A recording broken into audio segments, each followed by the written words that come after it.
మన ప్రభువును రక్షకుడైనటువంటి యేసుక్రీస్తు వారు యొక్క నామంలో మీ అందరికీ శుభములు వందనములు చెప్తున్నాను. ముఖ్యంగా ఈరోజు సంఘంలో మనము అనేకమైనటువంటి విషయాలను అనేకమైనటువంటి బోధకుల ద్వారా మనం వింటూ ఉన్నాము. మరి మనము వింటున్నటువంటి మాటలు ఎలా ఉన్నామంటే, మనము మనుషులకు సేవ చేస్తున్నామా లేక దేవునికి సేవ చేస్తున్నామా అనేటువంటి ఒక అనుమానము ఆలోచన మనకు అప్పుడప్పుడు రావచ్చు. నిజంగా మనం దేవుని యొక్క సంఘానికి విధేయులై పనిచేస్తున్నామా, లేకపోతే మరి ఆ సంఘం పేరుతో ఉన్నటువంటి ఒక సంస్థలో మనం పనిచేస్తున్నామా?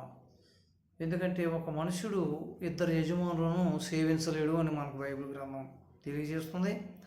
కనుక ముఖ్యంగా ఈరోజు సేవకులు కొంతమంది దైవజనులు వాళ్ళ అవసరాన్ని బట్టి, వాళ్ళ అనుకూలతను బట్టి మరి అనేక విధములైనటువంటి బోధలను మనకి వినిపిస్తున్నట్టు మనం చూస్తున్నాం.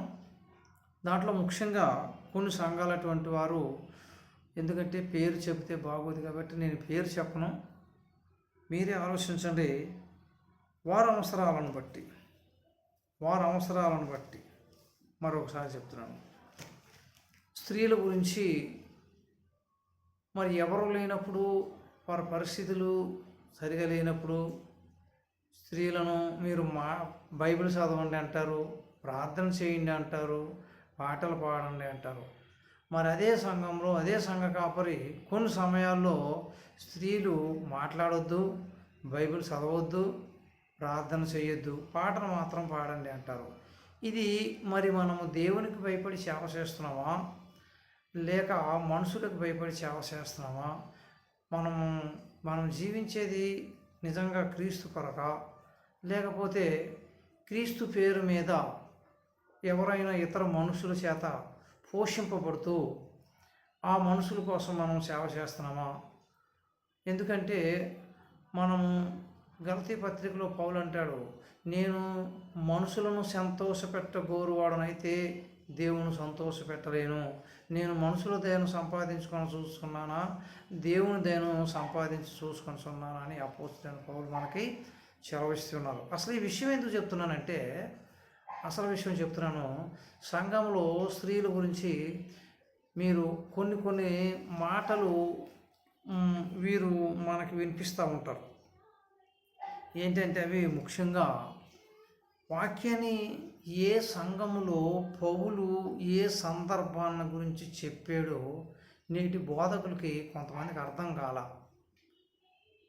మరి కొంతమందికి స్త్రీలంటే మరి చిన్న చూపు చూడటము, లేకపోతే వారిని అణిచివేయాలన్న ఉద్దేశంతో ఈ మాటలు చెప్తున్నారో నాకు అర్థం కాలేదు. కానీ ముఖ్యంగా పౌలు గారు రాసిన పత్రికలను సులువుగా తేలికగా అర్థం చేసుకునుట కష్టమని మనం ముందు తెలుసుకోవాలి. ఎందుకంటే ఇక్కడ వీళ్ళు ఏం చెప్తారంటే, 1 కొరింథీ రాసిన పత్రిక 14వ అధ్యాయం 34వ వచనాన్ని మనం పట్టుకుంటాం. ఏం పట్టుకుంటామంటే, స్త్రీలు సంఘంలో మౌనముగా ఉండవలెను, వారి లోబడి ఉండవలసినదే కానీ మాట్లాడుటకును కానీ వారికి సెలవు లేదు. దీని గురించి ఏం చెప్తారంటే, ఇంకా స్త్రీలు మీరు మాట్లాడటానికి వీలు లేదు, మీది ఏమీ చెప్పడానికి వీలు లేదు అని చెప్పి కంప్లీట్గా వారిని మనము అణిచివేస్తున్నట్టు అక్కడ చూస్తాం. వీళ్ళు ఆ సంఘం ఏంటి, అక్కడ అసలు సంఘంలో స్త్రీలు ఉన్నటువంటి పరిస్థితి ఏంటో మనకు తెలియాలి.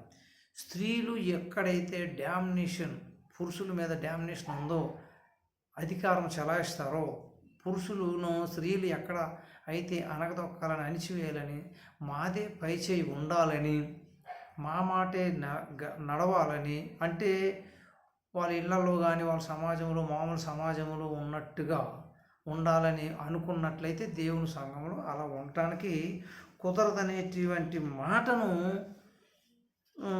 చెబుతూ ఇక్కడ పౌలు గారు చెప్పినటువంటి మాట ఇది. అయితే మనము ఇంకా దాన్ని అలాగే అన్ని చోట్ల మనం దాన్ని అప్లై చేయటానికి కుదరదు. ఎందుకంటే చూడండి, అదే 1 కొరింథీ 11వ అధ్యాయము 3, 4, 5 వచనాలు మనం చూసినట్టయితే మళ్ళీ ఇదే పౌలు ఇక్కడ ఒక చక్కటి మాట మాట్లాడుతున్నాడు. చూడండి, 1 కొరింథీ 11వ అధ్యాయము 3వ వచనం నుంచి మనం చూద్దాం. ప్రతి పురుషునికి శిరస్సు క్రీస్తునియు, స్త్రీకి శిరస్సు పురుషుడనియు, క్రీస్తునకు శిరస్సు దేవుడినియు మీరు తెలుసుకొని కోరుచున్నాను. ఏ పురుషుడును తల మీద ముసుగు అంటే తల మీద ముసుగు వేసుకొని ప్రార్థన చేయును ప్రవశించును, ఆ పురుషుడు తన తలను అవమానపరచును. ఏ స్త్రీ తన తల మీద ముసుగు వేసుకొనక ప్రార్థన చేయును లేక ప్రవశించును, ఆ స్త్రీ తన తలను అవమానపరచును. ఇక్కడ వచ్చింది ఏంటంటే ముసుగు గురించి వచ్చింది. స్త్రీ ఏమంటున్నారు? ముసుగు వేసుకుంటే దేవునికి లోబడి మరియు తన భర్తకు లోబడి సంఘానికి లోబడి దేవుని అందరూ భయం భక్తి ఉన్నట్టు మనకు కనిపిస్తుంటుంది. అంటే ఇక్కడ ఏమని చెప్తున్నాడు? ముసుగు వేసుకోవాల్సింది స్త్రీ. ముసుగు వేసుకోకుండా ప్రార్థన చేయటం కానీ ప్రవశించటం కానీ చేయకూడదు అన్నాడే తప్ప మొత్తానికి ప్రార్థన చేయకూడదు, ప్రసంగం చేయకూడదు అని చెప్పట్లే. కాకపోతే మనం ముందు చదువుకున్నట్టు ఏంటి? ప్రతి పురుషునికి శిరస్సు క్రీస్తునియు, క్రీస్తుకు శిరస్సు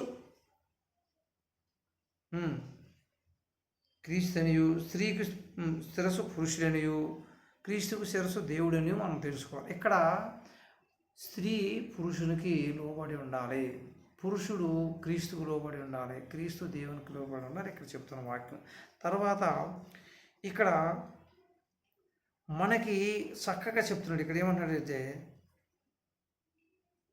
11వ వచనం 11 ఏమంటే, అయితే ప్రభునందు స్త్రీకి వేరుగా పురుషుడు లేడు, పురుషునికి వేరుగా స్త్రీ లేదు.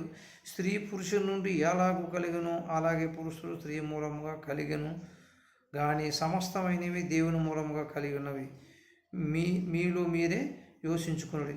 స్త్రీ ముసుగు లేనిదై ప్రార్థించుట తగునా అన్నాడు. అంటే ఇక్కడ ముసుగు సమస్య వచ్చింది.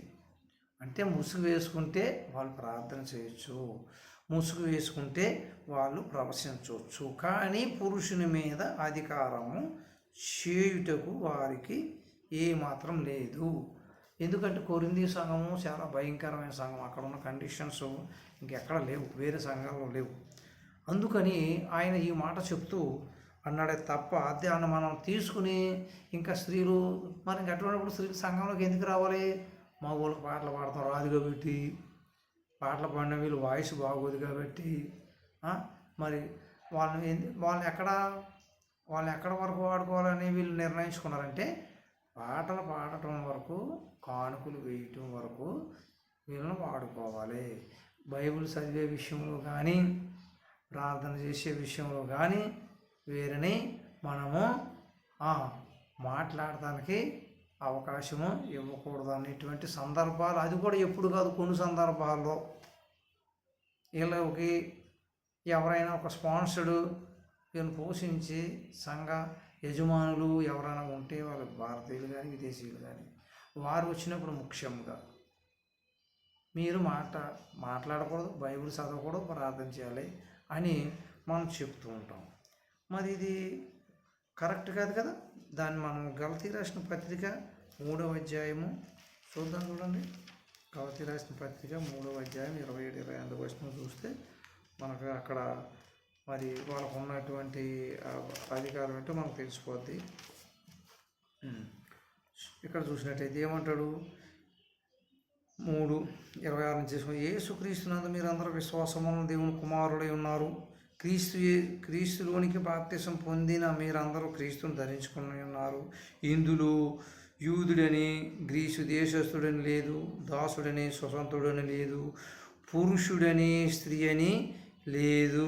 యేసుక్రీస్తునందు మీరందరూ ఏకముగా ఉన్నారు.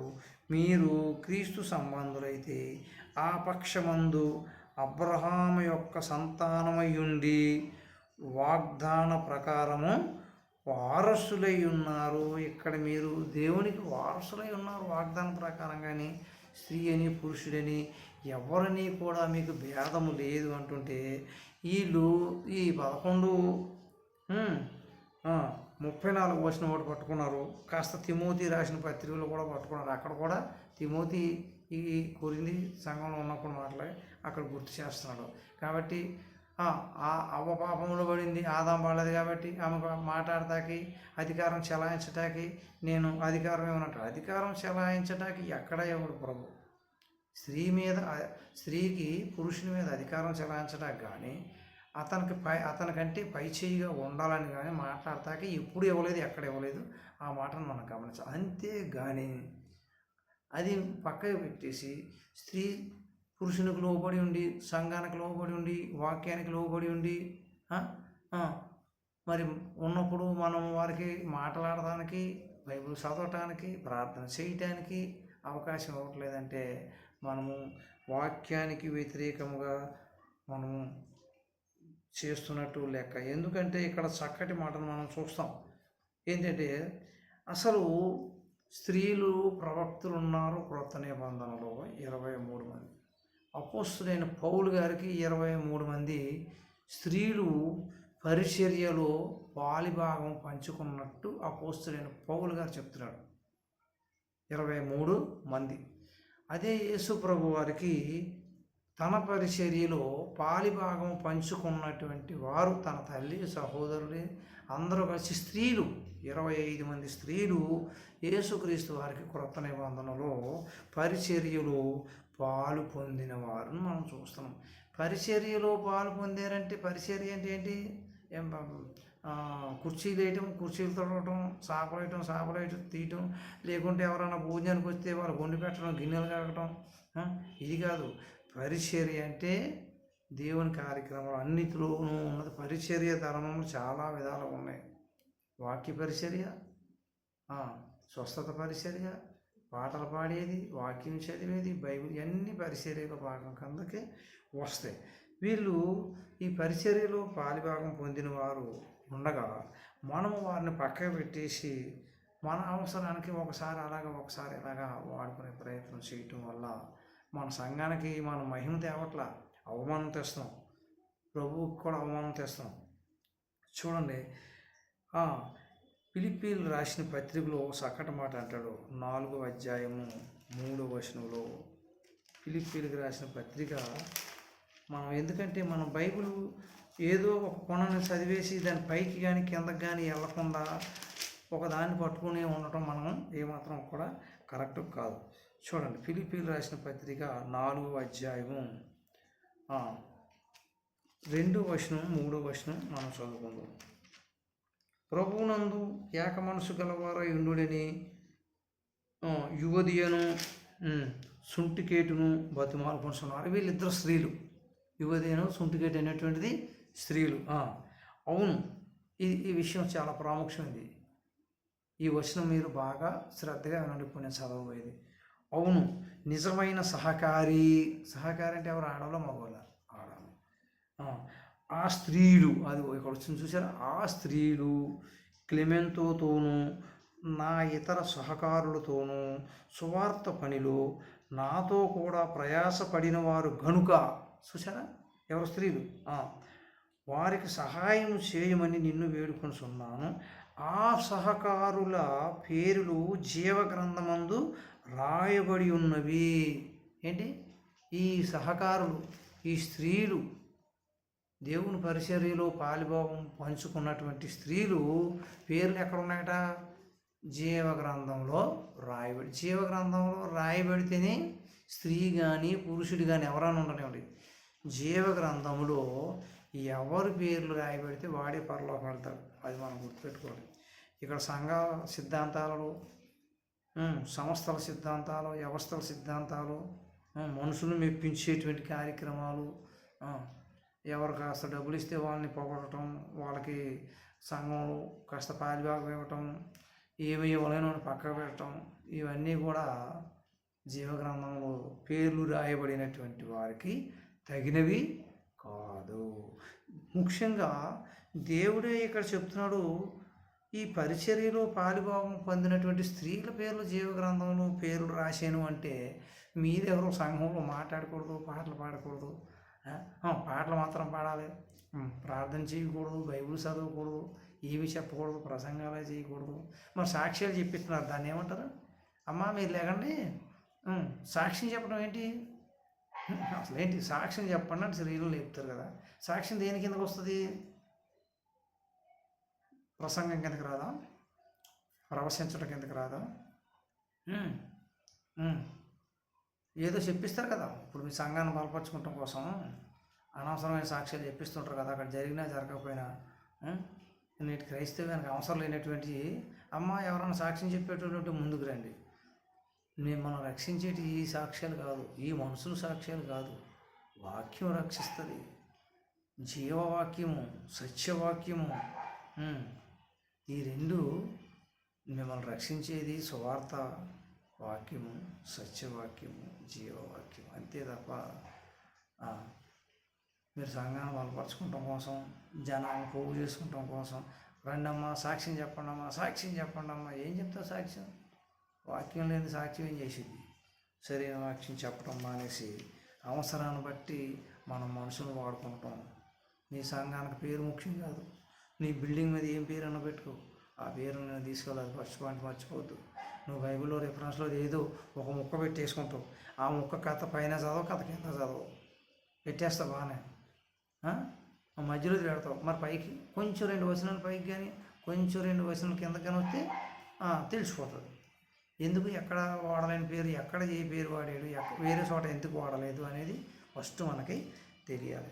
సరే, ఇప్పుడు ఈ సహకారులు పేర్లు జీవగ్రంథంలో రాయబడి ఉన్నారు కదా, వారు ఎవరనగా అపోస్తుల కార్యాలు 21వ అధ్యాయము 8, 9, 10 చూద్దాం. చూడండి, అపోస్తుల కార్యాలు 8వ అధ్యాయము